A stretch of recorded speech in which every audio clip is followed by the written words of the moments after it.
नमस्कार, lead India के इस वीडियो में आपका बहुत बहुत स्वागत है। दोस्तों, आज के इस वीडियो में मैं डिस्कस करूंगा कि कोर्ट मैरिज के बाद पुलिस सेक्शन 94 में नोटिस भेज रही है, क्या वजह है। आजकल गाजियाबाद से सेक्शन 94 में बहुत सारे कपल को नोटिस जा रहा है, क्या करना चाहिए।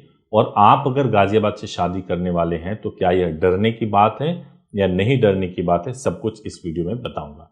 देखिए, सबसे पहली बात यह है कि 2021 के बाद से जिन लोगों ने भी गाजियाबाद में शादी किया है, उनमें से कुछ चुने हुए लोगों को, सेलेक्टिव लोगों को पुलिस नोटिस भेज रही है। और इसके पीछे वजह यह है कि जितने भी आर्य समाज ऑल इंडिया में होते हैं, उनके ऊपर कोई ना कोई केस रजिस्टर्ड होता ही होता है।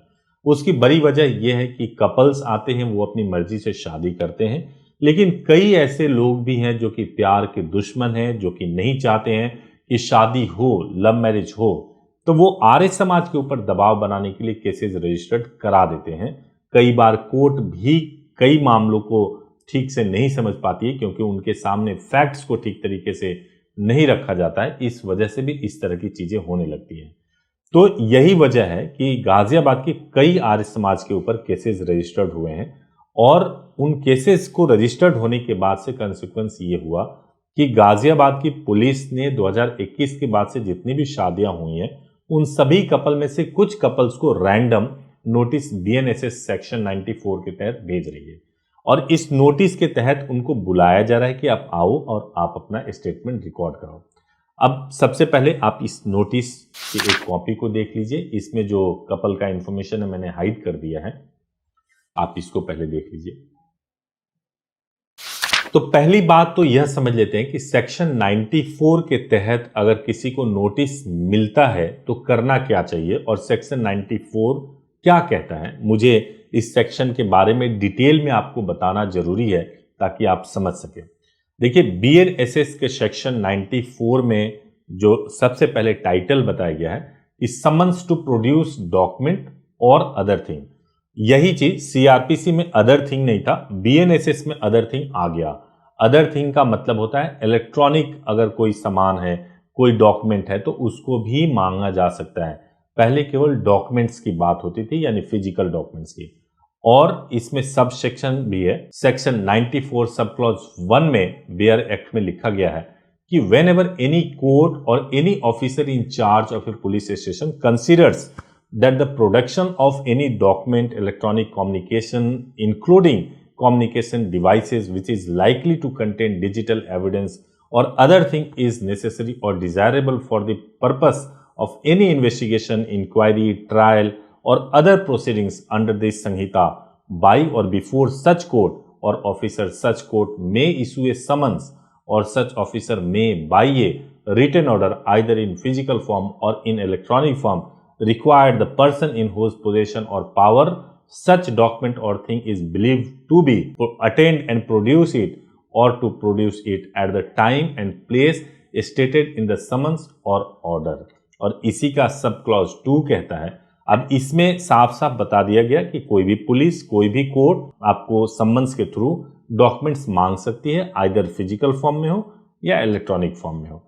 इसका सब क्लॉज 2 कहता है कि any person required under this section merely to produce a document or other things shall be deemed to have complied with requisition if he causes such document or thing to be produced instead of attending personally to produce the same। कोई जरूरी नहीं है कि personally आप जा करके आप document को प्रोड्यूस करें। अगर डॉक्यूमेंट उनको मिल जाते हैं तो डीम्ड किया जाना चाहिए कि उन्होंने ये डॉक्यूमेंट आपको दे दिया है। तो ये भी क्लियर हो गया।